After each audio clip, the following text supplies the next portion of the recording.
I'm Tim Clay, and today I want to talk to you about insecurity. So let's start. Let me ask you a direct question.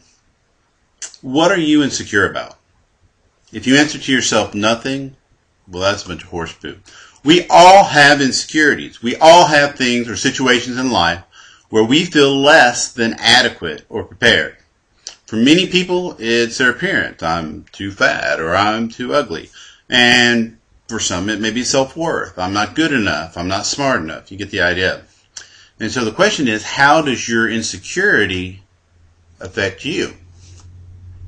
Each year, millions of Americans are diagnosed with depression, and many others turn to drugs, alcohol, and other addictive behaviors in order to self-medicate. Others attempt to hide their insecurities by maybe acting superior to everyone else, by talking down to people, and often by just being aggressive towards others.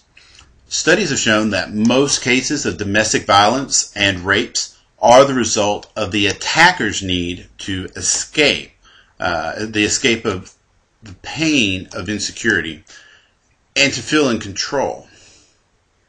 Now, for most people, the result of insecurity is hurt feelings or embarrassment. A personal example of when this happened to me was at a business function, and I was networking with some people with whom I wanted to do business. And I introduced a colleague of mine who I thought could also be helpful in this business venture. And let me pause here real quick. I want to give you a bonus tip, okay? This is something that you can use in life or in business. When networking at a business event, and by networking I mean just meeting people, and it can be at a business event, it can be at church, it can be pretty much anywhere. Always try to compliment those around you and build them up and create an environment for them to do the same. Other people promoting you or your business is always going to be better than you promoting yourself. So back to my story. When I introduced them, I said some nice things about my friend's business, and gave a lead-in for him to return the favor. He did not. Not only did he continue to talk about his favorite subject, himself, he also talked about how he was better at certain services than I am. And needless to say, I was pissed. I was pissed, which is a natural reaction and it's completely okay. What was not okay was the crippling effect of my self-doubt and insecurity. Rather than brushing off the insulting behavior and focusing on the deal at hand, I was focusing on the embarrassing comments, and even worse, I clearly believed them. The sad thing is, for weeks, the thought of inferiority kind of lingered, and it really affected my production. And the point of the story is that we all have areas where we question our self-worth. We all have events in our life that hurt, that make us angry, that stress us out. But the trick is to learn to focus on our response as opposed to the event. Chicken Soup for the Soul author, Jack Canfield, has a formula he teaches.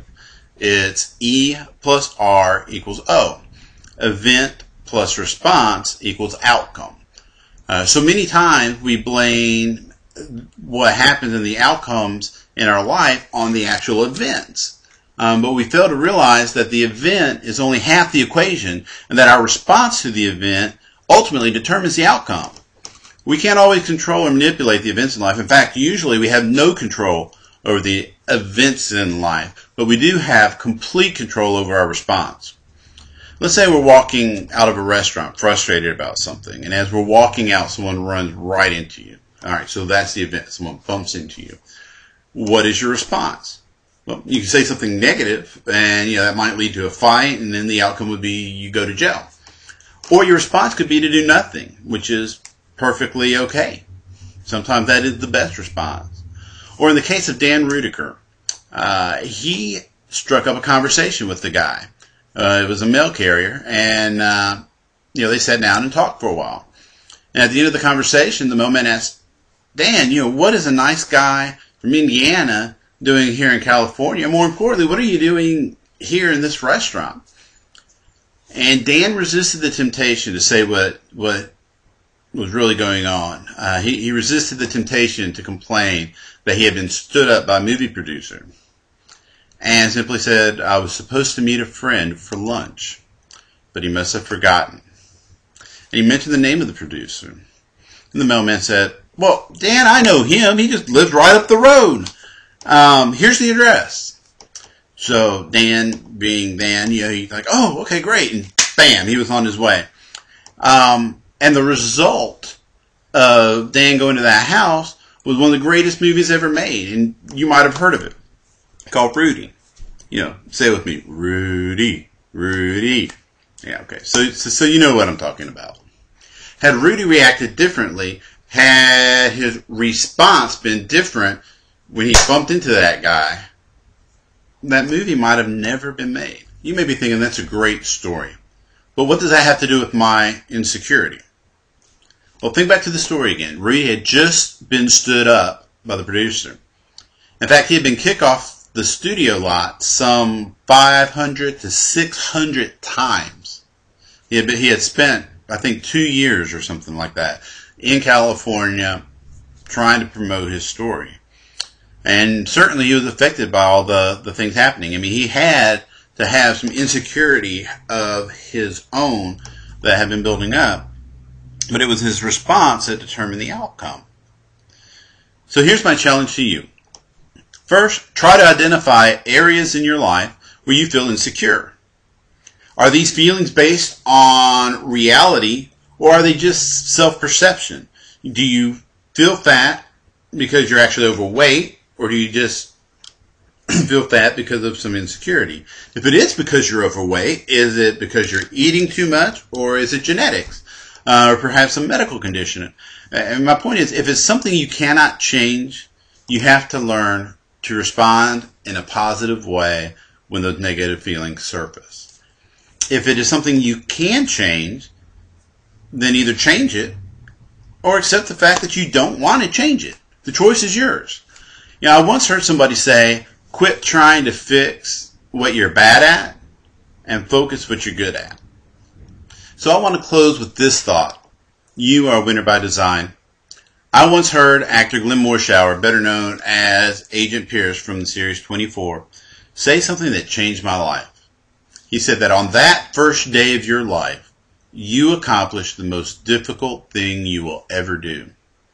On that first day, the day of your conception, you outswam between 40 million and 600 million other swimmers to get to the prize of life.